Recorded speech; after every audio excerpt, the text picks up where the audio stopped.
Ilgaz'ın Burak'ı vurmasıyla beraber yargıda yeni bir dönem başlıyor. Herkesin hayatını kökünden değiştirecek bu olay yeni senaryoların başlangıcı olacak. Peki bu dakikadan sonra neler yaşanacak? İlk olarak Ilgaz'ın Burak'ı vurmasıyla ve Burak karakterinin ölüp ölmeyeceği konusuyla başlayalım. Köşeye sıkışınca çareyi kaçmakta bulan Burak, vurulduktan sonra bile öleceğini düşünerek Ilgaz'ın katil damgası yiyecek olmasından dolayı mutlu oldu. Yargı dizisinde şimdiye kadar katiller cezasını çekmeden hemen öldü. Engin ve Niyazi'yi dün gibi hatırlıyoruz. Fakat Burak karakterinin öleceğini düşünmüyorum. Hatta geçtiğimiz günlerde bu karakterin yeni çekimleri yapıldı. Tabii bir de hastanede çekimler yapıldı. Hem Eren'in hem de Burak'ın hastane çekimleri gerçekleştirildi. Eren'e zaten bir şey olmayacağını 6 ay sonrasından biliyoruz. Burak konusunda ise Ilgaz bir savcı olarak görevini yaptı. Katil Burak hem kaçtı hem de kaçarken bir polisi vurdu. Sonrasında savcının dur ihtarına uymadı. Ardından Ilgaz havaya ateş edince yine durmadı. Ve son çare olarak Ilgaz yetkisini kullanarak Burak'ı bacağından vurdu. Yani az bir ihtimalle olsa Burak ölse bile Ilgaz mesleğinin gereğini yapmış oldu. Katil damgası yiyecek herhangi bir durum yaşanmadı.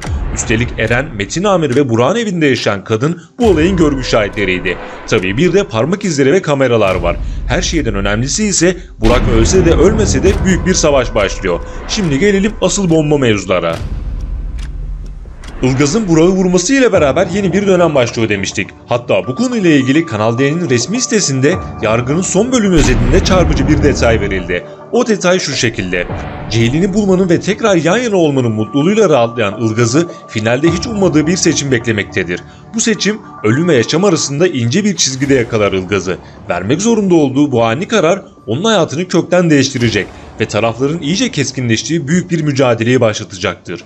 Evet, asıl büyük savaş şimdi başlıyor. Burak vurulduktan sonra sahneye Haluk çıkacak ve asıl savaşı başlatacak.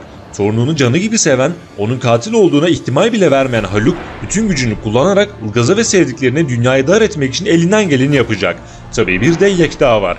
Burak'ın vurulmasından sonra bütün planları alt üst olan Yekta yeni bir rota oluşturarak tercihini tabii ki Haluk'tan yana kullanacak ve bu savaşta beklenildiği gibi Ilgazların karşısında olacak. Öte yandan bıldırcın avukat Tolga'nın sırrı ortaya çıktı ve Ilgaz'ın adamı olduğu, masum olduğu anlaşıldı. Rafet'in ise bahsettiğimiz gibi köstebeklik yaptığı ve Yekta'ya çalıştığı ortaya çıktı. Rafet'in Yekta'ya çalışmasının sebebi ise şu olabilir: Rafet geçmişte yasa dışı bir iş yapmış olabilir ve Yekta da bu durumun üstünü örterek onu bu işten kurtarmış olabilir. Aynı zamanda Rafet'in Ilgaz'a karşı bir kini var. Bunu önceki bölümlerde tavırlarından anlamıştık. Hatta geçmişte yaşanan bir olay sonucu Ilgaz'dan intikam bile almak isteyebilir. Durumlar böyle olunca Yekta ile işbirliği yapması gayet normal bir durum. Evet, herkesin sırrı ortaya çıktı ancak tek bir kişi hariç. O da Çetin karakteri.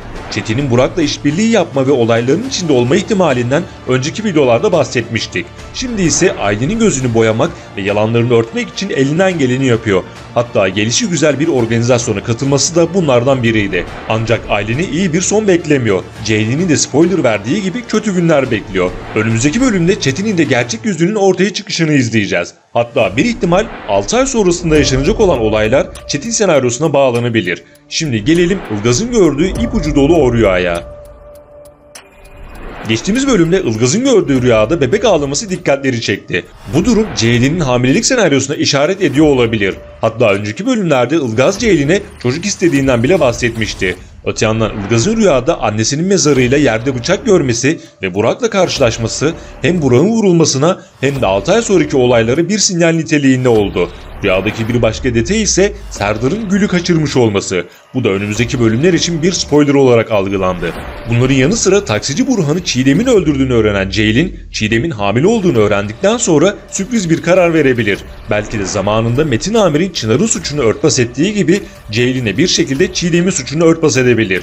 Hatta Metin Amir Ceylin'e böyle bir durumu yaşamadan anlayamazsın demişti. Ceylin Metin Amir'in bu söylediklerini bile hatırlayabilir. Kısacası işler iyice karmaşık hale gelecek ve birbirinden sürpriz olaylar bizi bekliyor olacak. Yeni videolar gelmeye devam edecek. Kaçırmamak ve anında izlemek için bildirimleri mutlaka açalım. Bir sonraki videoda görüşmek üzere. Hoşça kalın.